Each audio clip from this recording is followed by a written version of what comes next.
Você já desmaiou alguma vez ou teve sensação de batedeira no peito? Conhece alguém que já sentiu isso?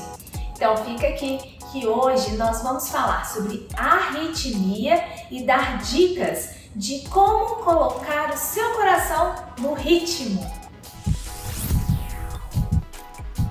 A arritmia é um distúrbio do ritmo cardíaco. Ela pode acontecer na parte de baixo do coração, que são os ventrículos, em que ocorre a extrasístole ventricular, as taquicardias ventriculares e a fibrilação ventricular. Essas duas últimas são ritmos de parada cardíaca, que foi inclusive o que aconteceu com aquele jogador esquerdo que teve a morte súbita em campo. Recentemente nós temos até um vídeo aqui no canal explicando esse tipo de arritmia. Outras arritmias, que são as mais comuns, ficam na parte de cima do coração, nos átrios. Quais são elas? As extrasístoles atriais, as taquicardias supraventriculares, o flutter atrial e a fibrilação atrial. A fibrilação atrial é a que traz mais impacto porque ela acaba acontecendo de uma forma mais crônica. O paciente sente aquele desconforto durante todo o dia, acontece também de madrugada, não são coisas e momentos que aquela arritmia vai e volta, que isso é mais típico, por exemplo, das extrasístoles, são umas palpitações mais infrequentes. A fibrilação atrial ela tem vários impactos negativos, inclusive um deles é o AVC. Aqui no canal também já fiz um vídeo explicando sobre o AVC, sobre a fibrilação atrial e os seus riscos de AVC, que vale a pena também você assistir. Sobre essas arritmias, nós temos aí alguns fatores de risco que podem predispor o indivíduo a desenvolvê-las. E é por isso que hoje o nosso vídeo é sobre verificar a possibilidade de trazer o coração de volta para o ritmo, restabelecer o ritmo normal do coração. Como? Tentando identificar quais foram os fatores que levaram a essa arritmia e corrigir essas alterações.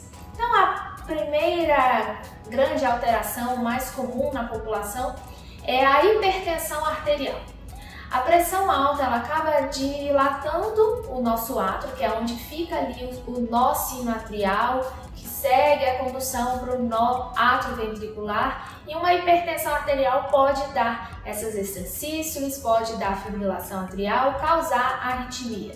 Daí a importância, por exemplo, de controlar a hipertensão arterial com medicamentos antihipertensivos. Os medicamentos antihipertensivos aqui no Brasil, eles têm amplo acesso, nós temos aí o programa Farmácia Popular com uma variedade de antihipertensivos muito eficazes e que basta que seja feito um acompanhamento adequado com o cardiologista para identificar quais são esses medicamentos que você precisa, qual é a dose necessária ideal para o seu caso. Além da hipertensão, nós temos também a isquemia como um caso de risco para arritmia. A isquemia ela está associada também a infarto. Algumas pessoas, infelizmente, têm já essa isquemia seguida de arritmia e morte súbita, né? Associada ali a um infarto com morte, naquele mesmo momento, naquela mesma hora. Temos também como risco o uso abusivo de álcool. Na fibrilação atrial, por exemplo, nós temos uma situação chamada Holiday Syndrome, em que durante o final de semana, um uso excessivo de álcool pode levar à perda do ritmo normal, o ritmo sinusal, e então causar uma arritmia. Então, daí, por exemplo, a cessação do alcoolismo, a ajuda, o apoio de uma equipe multiprofissional nessa situação auxiliará muito as pessoas que têm arritmia por causa do álcool. Outra causa são os distúrbios da tireoide. Tanto o hipotireoidismo quanto o hipertireoidismo podem causar arritmia. Os distúrbios hidroeletrolíticos também podem causar arritmia. Eles surgem em algumas situações associadas, por exemplo, à doença renal crônica, necessidade de hemodiálise, diabetes descontrolada e algumas outras situações também associadas a uma atividade física muito intensa, rabdomiólise. Inclusive, lá no meu Instagram, nós explicamos uma situação que, infelizmente, aqui no Distrito Federal, uma candidata ao concurso da Polícia Militar do Distrito Federal teve um quadro grave de rabdomiólise, caiu em campo enquanto corria, desenvolveu esse tipo de alteração e veio a falecer na UTI ainda na mesma noite. Uma situação muito triste, que nós deixamos aqui novamente a nossa condolência à família e deixamos também a nossa enfática decisão de alertar a todas as pessoas que vão se submeter a testes de aptidão física, TAF, especialmente em concursos militares, em que é bem exigido fisicamente, que busquem entender esse tipo de alteração que pode acontecer com o corpo, que é, no caso, por exemplo, a rabdomiólise, que ela é muito associada à falta de líquido no organismo e que, em alguns casos, consegue ser prevenida, por exemplo, com a ingestão de bastante líquido, para prevenir esse tipo de coisa que pode estar associada, por exemplo, a uma hiperpotassemia, que é esse distúrbio hidroeletrolítico que a gente estava comentando aqui. A síndrome da apneia do sono, nós temos até um vídeo aqui no canal, também pode causar arritmia. Ela, pela falta de oxigenação no sangue, enquanto a pessoa dorme, tem uma certa dificuldade pela queda da língua, do ar passar pela garganta, há uma baixa de oxigenação nesse sistema condutor cardíaco, levando ao disparo de arritmias. Isso acaba se tornando muito perigoso para o indivíduo ao longo da madrugada, causando várias arritmias. Algumas pessoas, eu até tenho próximo a mim, eu acredito que ela está assistindo, uma pessoa que veio me procurar dizendo que o marido estava com uma suspeita de estar precisando de um marca-passo, quando na verdade o que estava causando realmente o problema dele era a síndrome da apneia obstrutiva do sono grave e que melhorou quando ele começou a usar o CPAP.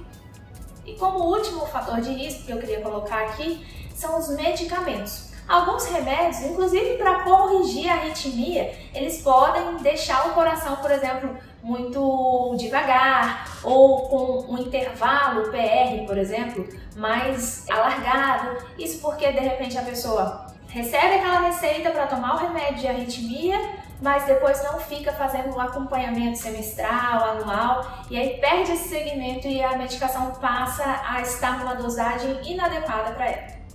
E quais são os exames que o cardiologista pode pedir para você ou para aquela pessoa que você conhece que está passando por essa situação de arritmia, para identificar certinho o que está acontecendo?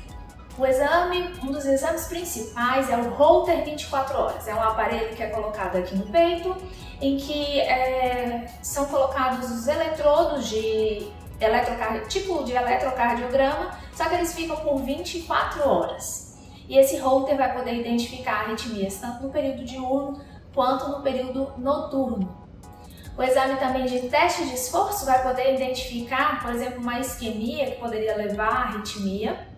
Os exames de sangue que vão dosar hormônio da tireoide, os eletrólitos tipo potássio, magnésio, verificar como é que está a função dos rins, ureia, creatinina. Também, em alguns casos que se suspeita da apneia do sono, o exame da polissonografia, em que são colocados alguns eletrodos no rosto, nessa região da garganta, uma faixa aqui para verificar como é que está o nível da respiração e identificado assim a apneia do sono, um nível leve, moderado ou acentuado. E aí a gente diagnosticar, por exemplo, a síndrome da apneia do sono grave. Eu quero deixar claro aqui para vocês que algumas dessas arritmias são benignas e outras são malignas. As malignas a gente já comentou aqui, que são mais aquelas associadas ao ritmo, por exemplo, de parada cardíaca, tipo fibrilação ventricular, ou situações irreversíveis, ou um quadro já muito avançado de distúrbio eletrolítico, tipo hiperpotassemia associada à rabdomiólise. Mas também tem aquelas benignas que são batimentos de extrasístoles infrequentes, mas que incomodam o paciente. E por isso também aqui a minha sensibilidade para te ajudar, porque não é só uma questão de vida ou morte, é uma questão também de qualidade de vida. Quais são esses sintomas que aí realmente às vezes vão estar atrapalhando a qualidade de vida desse indivíduo? É uma sensação às vezes de tonteira, uma vertigem, um mal-estar e em alguns momentos até situações mais graves, até que é a sensação de vista escurecida, a pessoa às vezes se encosta em algum lugar para não desmaiar, que a gente chama de lipotímia, e em alguns casos até desmaia, que é a síncope. E aí corre o risco, por exemplo, de cair, bater com o nariz e fraturar, ou estar num lugar muito cheio e se machucar, ou passar por até uma situação de insegurança pelo fato de estar sozinho. Daí a importância de fazer esses exames e de ser avaliado pelo cardiologista, pois existe tratamento. Vamos falar aqui um pouquinho desse tratamento, mas antes eu quero explicar também as arritmias, que não é aquela arritmia de acelerar o coração, mas de diminuir a velocidade do coração. O normal da velocidade do coração parado é de 50 a 100 batimentos. Abaixo de 50 a gente chama de bradicardia, e elas podem ser causadas até por situações semelhantes às taquicardias, como por exemplo, distúrbios hidroeletrolíticos, medicamentos, distúrbios da tireoide, mas em alguns casos também doenças do coração. Por exemplo, a Chagas, a doença de Chagas na forma arritmogênica, o paciente ainda tem um coração de tamanho normal, mas o sistema elétrico do coração não está funcionando bem por causa da doença de Chagas.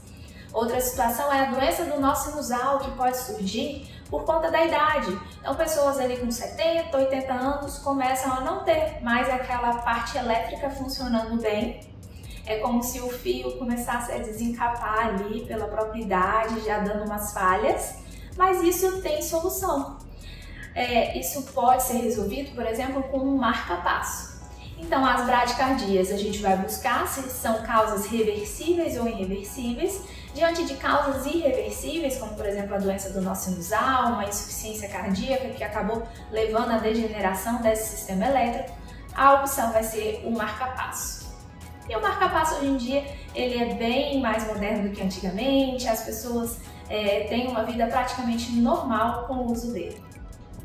E para você que ficou aqui comigo, presta atenção que agora eu vou falar sobre o tratamento. Vou dizer quais são as possibilidades de então restabelecer o ritmo desse coração. Alguns medicamentos vão auxiliar nesse tratamento, como por exemplo os beta-bloqueadores, amiodarona, propafenona, colocar esse coração no ritmo ou pelo menos colocá-lo dentro da frequência normal em repouso entre 50 e 100. O tratamento, por exemplo, da apneia do sono com o uso do CPAP enquanto dorme. O tratamento da hipertensão arterial com o uso de antihipertensivos. E também o tratamento da isquemia, se for o caso de um entupimento na coronária, como por exemplo um stent. Se você gostou desse vídeo, se você conhece alguém que tem sintomas de arritmia, que já desmaiou, que tem sensação de batedeira no peito, encaminhe esse vídeo para ela e deixe aqui também o seu like. Um abraço!